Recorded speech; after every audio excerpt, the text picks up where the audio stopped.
What is up, guys? Today, I have something special to talk to you about. And we're gonna talk about how I saved up cash to buy a car. Now I know. Madison, how did you do it? Oh my gosh, how did you do that? Well, I'm gonna tell you. Let's get into it. All right, guys, so I know a lot of us are probably like, how am I supposed to buy a car in a pandemic? Yeah, it's not ideal for everybody, I will tell you that, but it is not impossible, and I'm gonna tell you why. Recently, if you guys haven't noticed, there have been lots and lots of things going on in the US, just, you know, geographically all over, but also economically. In that, you will notice that there will be many things for sale, including cars. I'm gonna tell you guys how I got mine. So the first thing that I did was that my personal car, I did already own a car previously. My parents gave it to me somewhere around high school. But this car is about now 13 years old. So it lasted my parents 13 years. It was a really good car. So that was a personal decision that I had just come up with myself. You know, obviously you're gonna get all kinds of opinions of people saying it's better to just fix or better to buy, but ultimately that's gonna be your decision to figure out what you think is gonna be best for you. The first thing that I did was I created a goal. Basically, in creating this goal, I had to figure out how much I wanted to save for a car, how much it was gonna cost me. And what I mean by cost me, I mean like other things like registration, tags, the possible renewing of anything else that, you know, just comes with a car. I had never personally bought a car before. So, you know, I wanted to make sure that not only did I have enough money to buy the car, but also the money to get anything else that came with it. There was also things in my old car that I wish that I had, that I wanted to have in my new car. So I also set aside a budget for that. Now, I used the Dobot app. I did a review on that app a few videos back. I'll link it in the cards up here. In that app, it basically, whatever price you want to pay for a car, you put that price in, you put the date in which you want to achieve saving all this money, and it will tell you exactly how much money you need to save each week to achieve that goal by the date that you specified. After I created my goal, I decided what are some other ways that I could create some other inflows of cash. I had a lot of stuff, you know, mostly this stuff would probably be seen as clothes and shoes, or even just my actual car. Okay, what can I get out of these things that could add to me purchasing a car? So whatever those things are that you have that you feel like is worth selling, that you don't use, that you don't want anymore, sometimes I feel like a lot of us think, oh, this won't make me any money. Trust me, try it, you never know. I ended up selling my car and I got about an extra $1,500 for it to go towards my goal to be able to save about $11,500. That includes all of the costs, all of the extra things I wanted in a car and all of that. Next thing I would say that you need to do, you probably should start your research.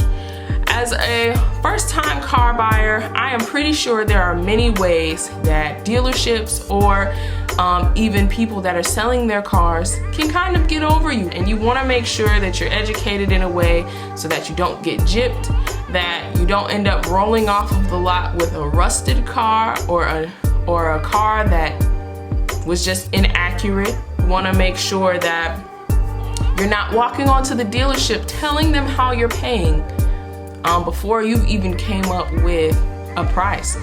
One of the things that I had learned before I went to go buy a car was to never tell dealerships or anything how much money or how you're paying, really. So if they come and they ask you and they're like, well, how are you gonna be paying today? And you haven't even looked at a car, you don't even know how much the car is yet, or how much you wanna spend yet, don't give them that benefit of the doubt.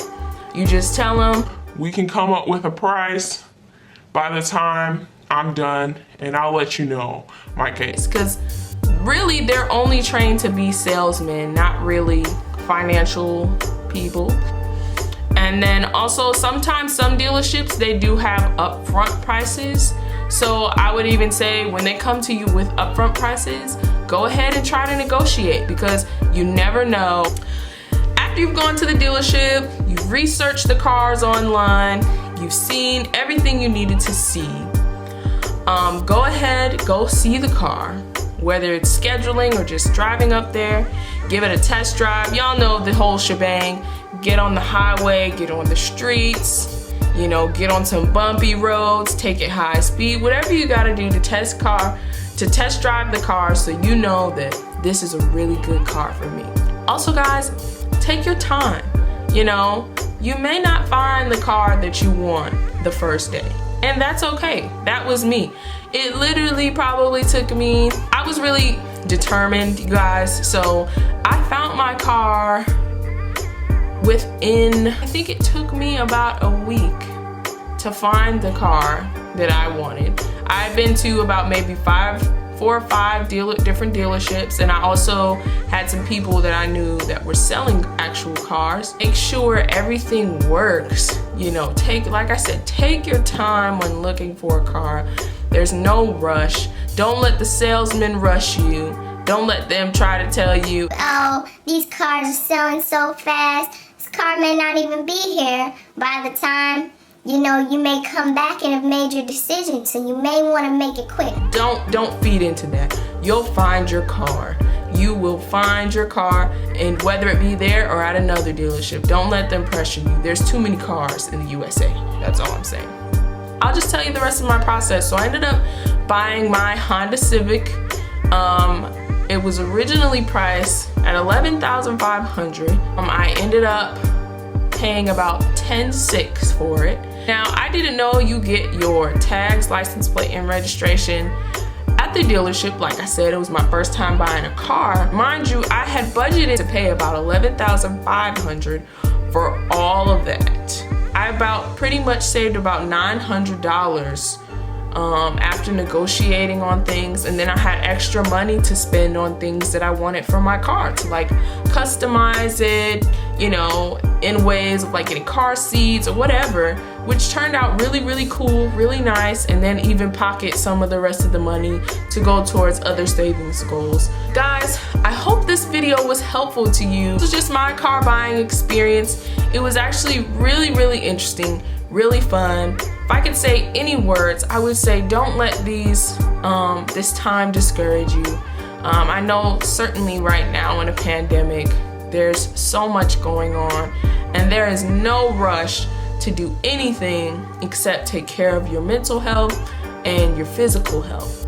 So before you start deciding to buy anything, make sure that you're good, make sure that you can do it, and that you're in a situation that allows you to and doesn't put you in any dismay. And it was something that I really wanted.